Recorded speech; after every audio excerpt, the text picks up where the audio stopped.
What's up, guys? I'm back today with another Pocket GM3 video on the channel, and in today's video, we are finally back with episode 2 of our series. As you guys can see, the team's looking all right. I did make one final pickup. I did end up picking up Taylor Sanat on a 1-year, pretty expensive deal, but we have $8 more million in cap space, or $8 million left in cap space to fill out the roster. So I decided to pick up someone else. Ups our overall on offense a little bit, brings us up to a 73 and an 80 on defense. 76, like I said, I have a feeling we're probably going to finish a little bit rough this year. But we'll go through here. We're probably going to cruise right through this entire season, just because I don't think this team's going to do very well. As you guys can see, we put up 3 points in our first matchup, and Jefferson is going to throw an interception, and nothing great to look forward to. We're pretty much just going to be looking at the stats at the end of the year. I have a feeling we're not going to have the greatest of seasons here. We do get our first victory in our second week of the season against Pittsburgh. 1 touchdown, 101 yards for Whitehead on the ground. And yeah, we're probably going to go from there. Let's actually check out the team quick. We're going to take a quick pause and check out the roster. I might make some trades at the offseason. I'm not 100% sure, or not during the offseason, before week 8, before the trade deadline, but we will have to see. So let's get into week number 3. We move on. We get another victory against Green Bay. Pretty good game. 3 touchdowns for Jefferson. It's going to bring us 28-0 against them and a 2-1 record. I'm not sure exactly where we're going to finish. Like I said, I think I guessed like 5-12 probably was my guess. And we get another victory against Tennessee, but a bad roster. Their quarterback does throw 3 touchdowns. Our quarterback throws 3 touchdowns, and our tight end ended up catching 6 for... Wow, that was an insane game. We're going to have to go check that game out. 6 for 200 for 3 touchdowns. Absolutely crazy. 33 yards of reception. And it looks like our guard is going to be injured. And who else was injured? One of our outside linebackers. So that'll be fine. We'll make it through it. And we are going to move on from there. Moving into week number 5. Cincinnati is one of the best teams in this game in the beginning of the game. If you use the regular base roster, Okereke is one of the top players. In my other save that I'm like 10 or 15 years through, he's already won like 6 MVPs. It's absolutely insane. So going to be a tough matchup against Cincinnati going forward. But we are out of the playoff position right now. Moving on to undefeated Detroit. We put up 6 points. We take another L, another interception. I'm not going to be really too detailed probably during this season exactly, just because I have a feeling we're not going to make the playoffs. We're going to be a bad team. And we may have started off really hot with a 3-1 record, but I have a feeling we're going to go like 5-12 or maybe 7-10 at the best. But I don't think we're going to have a great season, and we'll have to make some kind of decisions based on those during the offseason. We do have another injury to one of our wide receivers, but again, we're going to take a quick look, probably move a couple players around just to make sure we have some of our best development players up at the top. And we'll just check out the roster really quickly, see if anybody has developed, and go from there. But it looks like the roster is kind of sticking how it is. Nobody developing very much. And we are going to move on to the next week against Minnesota. And we do get a victory, moving us to 4-4 on the year. No touchdowns with the running. Wow, kind of a sad game. 149 yards of offense, and we get the W. That's really all that matters, I guess. So moving on from there in week number 8, we are 4-4. We're only 1 game, or I guess probably like 1.5 back of the postseason for the division. We get our 5th victory on the year against Vegas, 3-1. If we do miraculously make the postseason in this episode, we'll probably do the postseason in next episode. But I don't have high hopes for that. We do lose by 1 point to Baltimore. 3 touchdowns again. Our quarterback's probably having a pretty good year so far. And we'll check the stats out. 16-3. Cannot complain about that touchdown to interception ratio. Moving on to Houston, marquee matchup. We do get the victory, moving us to 6-5 on the year. Absolutely crazy. Let's actually check out the stats really quick. 2 touchdowns for Jefferson. And we're going to move on from there. We have a bye week this week. See if anybody in our division ends up getting a loss here. And it looks like they don't. The entire division, 6-5 or 6-6. I think I did see that. Oh, no, Detroit does have 1 loss, and as well as New England has 1 loss. So only 2 double-digit win teams so far, but we are going to move on to Chicago. Big game, and we actually tied 30-30. We had 500 yards of offense, but 2 interceptions for both of the quarterbacks and 2 interceptions for our guy as well. is not going to get us the W today, and that's going to give us a tie, 6-5-1, kind of an interesting record with the team, and we are going to be in a half game out of first place in the division. I didn't even expect us to get 6 wins this year, but we do have 6 wins. We lose 21-3 against a bad Carolina team, and we're going to skip over that one, moving us to 6-6-1. We're still in it. We're about a half game out of the playoffs. We do have another injury. Going to be to our backup tight end, and we'll sim through this one. We do get a victory at 7-6-1. I didn't expect to be in the hunt here, and we are in the hunt. We are literally a half game out of the playoffs. Let's check out the team so far. Our quarterback with a 22-6 interception ratio, cannot complain about that. The run game is a little rough, but I'm not actually sure we're running for coaches. We have air raid, so it's kind of expected to have a little bit of a weaker run game.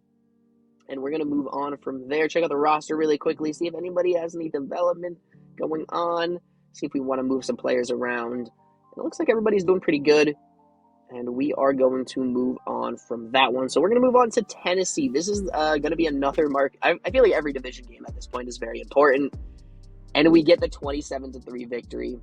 Very big score up there. 2 touchdowns, 2 interceptions for our quarterback. Again, not the greatest game, but we do come away with the victory. We're still half a game back against Indy, and I have a feeling Indy is going to be the last game of the season. Going on to Cleveland, we get another victory, 9-6-1, 2 touchdowns, no interceptions for our quarterback.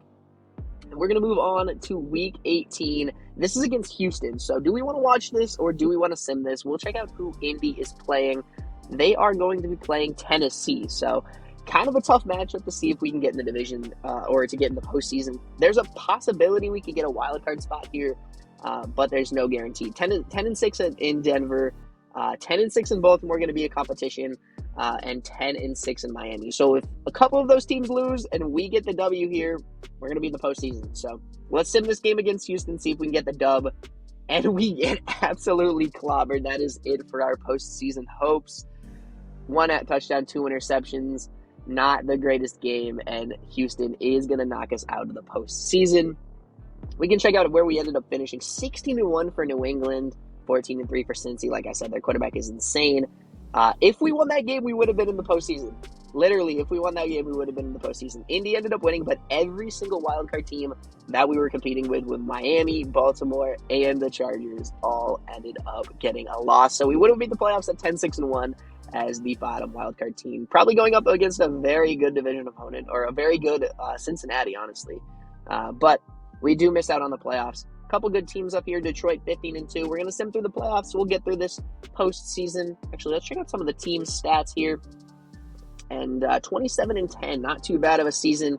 Did kind of get a little rough there towards the end of the year, but definitely can't complain picking them up just for a 1-year deal. Can't complain about that $20 million deal.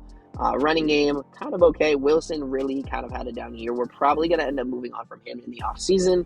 Whitehead actually didn't do too bad as well. Almost a 1,000-yard year. We might bring him back for another year on the team. $3.5 million, kind of hard to pass up on that little of a contract. Receiving, Filer, Murray, going to lead the team. We don't really have any great players. We do have a couple rookies. Murray is a rookie. Did I get that right? Murray's a rookie? No, Filer is the rookie. So Filer is going to lead us in receiving. And Duggar as our tight end, not doing too bad as well. 580 yards. White, Murphy, again, pretty good receiving game today, or a pretty good receiving game this season.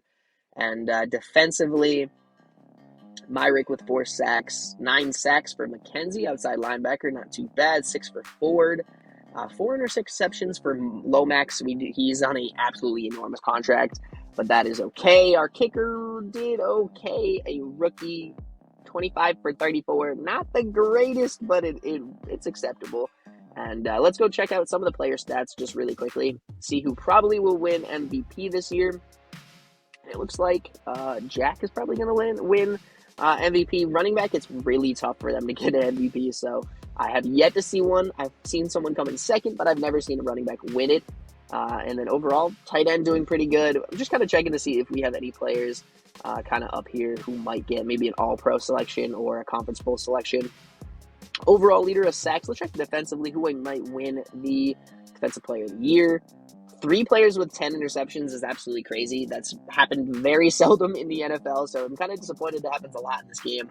I've seen one year where a player had 14 interceptions. Absolutely insane. So I know there's obscure years where that kind of happens, but I feel like the interceptions might be a little bit too much, just at least in my liking. But checking out the squad, it looks like nobody's really going to make defensive player or all-pro, but Lomax might get a conference player, and potentially our quarterback might get a conference player as well, but we'll have to see.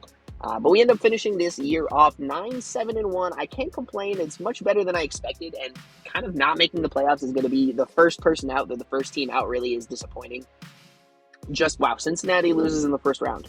Pretty crazy. And Indy ends up losing in the first round, a division rival as well. And yeah, it's pretty disappointing being the first team out of the playoffs. And Detroit is out as well at 15-2. And it looks like New England might have a shot to get into the Super Bowl here.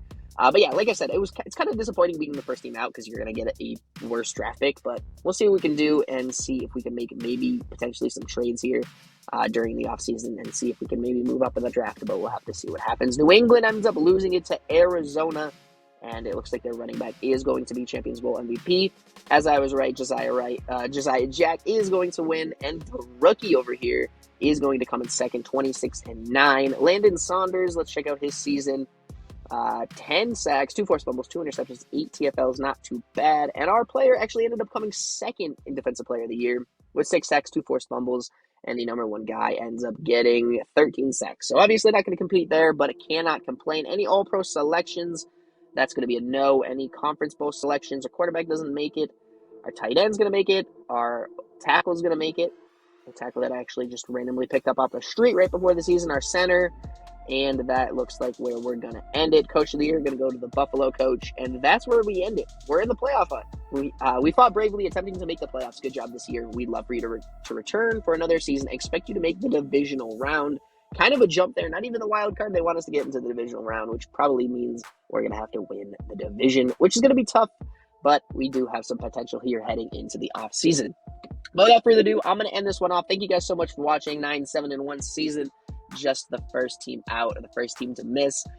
Kind of a disappointing, but we'll see what we can do here in the off season. But thank you guys for watching. Hope you guys did enjoy. If you guys did, please make sure to hit the like button, subscribe to the channel. Helps out the channel so much. Shows the support on the videos, and I'm able to, or if you guys are more interested in the series, then I will definitely pump out more and more videos for you guys. So without further ado, I'm going to end this one off. Thank you guys for watching, and I will see you guys in the next video.